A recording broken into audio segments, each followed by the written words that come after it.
주식으로 세상을 이해하는 시간, 안녕하세요. 자, 본격적인 분석에 앞서서요. 오늘 내용은 미래에셋증권의 리포트를 바탕으로 정보를 제공해 드리는 것이지 특정 종목을 추천하는 게 아니라는 점, 그리고 모든 투자의 최종 책임은 투자자 여러분 본인에게 있다는 점을 먼저 말씀드립니다. 그럼 시작해 볼까요? 지금 전 세계에서 가장 뜨거운 투자처를 딱 하나만 꼽으라면 아마 많은 분들이 바로 이곳을 떠올릴 겁니다.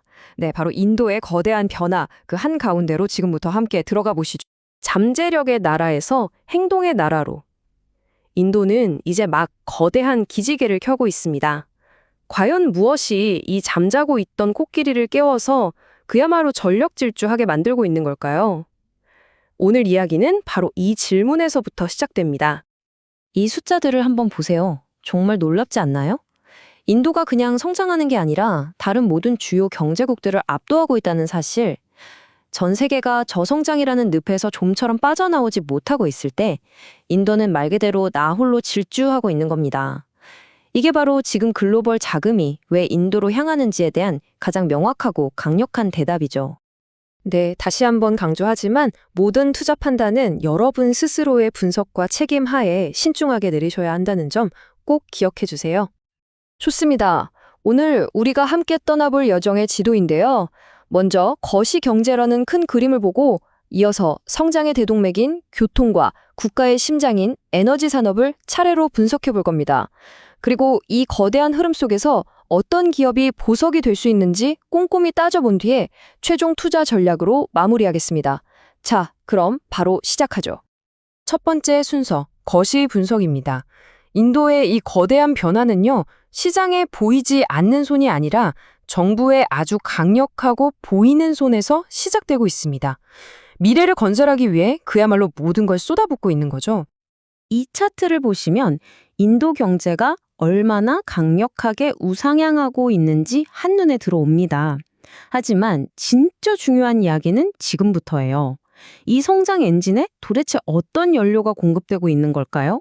이건 그냥 시장 논리에만 맡겨둬서 나타나는 현상이 아니거든요. 바로 이겁니다. 인도 정부는 성장을 막연히 기다리는 게 아니라 막대한 자본 지출, 즉 캐펙스를 쏟아부으면서 직접 만들어내고 있어요. 이 그래프의 기울기 좀 보세요. 거의 수직에 가깝죠? 이게 바로 모디 정부의 강력한 의지이자 인도 경제를 움직이는 가장 중요한 동력원이라고 할 수 있습니다. 아, 혹시 캐펙스라는 용어가 좀 생소한 분들이 계실까봐 잠시 짚고 넘어갈게요. 아주 간단히 말해서 정부가 도로, 항만, 발전소처럼 한 번 만들면 오래 쓰는 미래를 위한 사회 기반 시설에 투자하는 돈이라고 생각하시면 됩니다. 바로 현대 경제의 기초를 다지는 벽돌과도 같은 거죠. 두 번째 파트, 성장의 대동맥입니다. 자, 그렇다면 정부가 쏟아붓는 이 어마어마한 돈은 과연 어디로 흘러가고 있을까요? 14억 인구를 먹여 살릴 경제의 혈관, 바로 교통망부터 한번 자세히 들여다보겠습니다. 인도의 국가 인프라 파이프라인 계획을 보면 돈의 흐름이 아주 명확하게 보입니다. 물론 에너지도 중요하지만 도로와 철도에 투자가 집중되는 걸 볼 수 있죠. 이건 사실 아주 간단한 이치입니다. 14억 인구 대국에서 사람과 물건이 원활하게 움직이지 않으면 그 어떤 산업도 성장할 수가 없으니까요. 말 그대로 모든 성장의 가장 기초적인 공사를 하고 있는 셈입니다. 특히 항만 분야를 보면 인도의 야망이 그대로 드러납니다. 이건 그냥 단기적인 계획이 아니에요. 2015년부터 시작해서 2021년 그리고 2023년으로 이어지면서 계획이 점점 더 거대해지고 구체화되는 것 보이시나요? 인도를 해안 강국으로 만들겠다는 수십 년짜리 정말 큰 그림을 그리고 있는 겁니다. 자, 여기서 아주 중요한 포인트가 나옵니다. 야망은 이렇게 거대한데 실행의 위험, 즉 리스크는 현실이라는 점이죠. 제가 한 20년 동안 투자 현장에서 배운 게 있다면요. 이런 거대한 정부 프로젝트는 쾌속정이 아니라 거대한 유조선 같다는 겁니다. 방향을 한번 트는데도 시간이 엄청나게 걸리죠. 그러니까 지연은 버그가 아니라 거의 기본 사양에 가깝습니다. 투자자로서 우리는 이 점을 반드시 머릿속에 넣어두고 접근해야 합니다. 철도 계획도 정말 야심찹니다. 핵심은 속도와 효율, 그리고 친환경 이 세 가지로 요약할 수 있어요. 단순히 낡은 철도를 고치는 수준이 아니라 국가 전체의 물류 비용을 획기적으로 줄여서 제조업 경쟁력을 끌어올리겠다. 즉, 완전히 새로운 시스템을 구축하겠다는 목표입니다. 세 번째, 국가의 동력, 에너지입니다. 아무리 좋은 공장을 짓고 멋진 도로를 깔아도 전기가 없으면 다 무용지물이겠죠? 과연 인도는 이 폭발적인 에너지 수요를 어떻게 감당할 계획일까요? 와, 이 규모는 정말 어마어마합니다. 인도는 불과 10년도 안 되는 기간 안에 전체 발전 용량을 지금의 거의 2배로 늘릴 계획이거든요. 이건 단순히 발전소를 몇 개 더 짓는 수준이 아니라 국가 전력 시스템을 완전히 재창조하는 수준이라고 보시면 됩니다. 인도의 에너지 전략은 아주 흥미롭게도 2개의 엔진을 동시에 돌리는 방식입니다. 한편으로는 신재생 에너지에 대대적으로 투자하고 다른 한편으로는 안정적인 에너지원인 원자력을 전력적으로 확대하고 있죠. 그런데 여기서 우리가 주목해야 할 심각한 병목 현상이 있습니다. 바로 낡은 송전망 문제예요. 아무리 전기를 많이 만들어도 운반할 도로가 꽉 막혀 있는 셈이죠. 바로 이 문제를 해결하는 기업에게는 엄청난 기회가 열릴 겁니다. 네 번째 순서, 원석 속에서 다이아몬드를 찾아보는 시간입니다. 자, 이렇게 거대한 인프라 건설의 현장에서 투자자로서 우리는 과연 어떤 기업에 주목해야 할까요? 이제 돋보기를 들고 진짜 보석을 한번 찾아보겠습니다. 특정 기업을 바로 이야기하기 전에 먼저 우리만의 옥석을 가리는 기준을 세워보는 게 중요합니다. 저는 이 4가지를 봅니다. 첫째, 항만처럼 앞으로 크게 성장할 분야에 전문성이 있는가?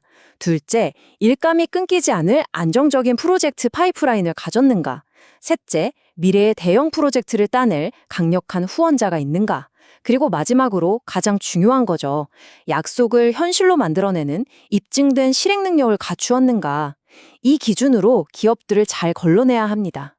이런 좀 까다로운 조건들을 만족시키는 회사 중 하나가 바로 이 복잡한 해양 및 토목공학 분야의 전문가, 세민디아 프로젝트입니다. 이 회사가 왜 매력적인지 한번 보시죠. 이들은 우리가 앞서 계속 주목했던 바로 그 항만 인프라 분야의 전문가입니다. 그런데 여기서 진짜 게임 체인저는 바로 인도 최대 인프라 기업인 아다니 그룹에 인수되었다는 점이에요. 이건 마치 든든한 대기업의 가족이 되면서 앞으로 쏟아질 거대한 프로젝트들을 안정적으로 확보할 수 있는 막강한 백그라운드를 갖게 된 것과 마찬가지죠. 자, 이제 마지막 결론입니다. 이 거대한 변화의 흐름 속에서 투자자로서 우리는 과연 무엇을 기억하고 어떤 전략을 세워야 할까요? 핵심만 간단하게 요약해 보겠습니다. 결론은 이겁니다.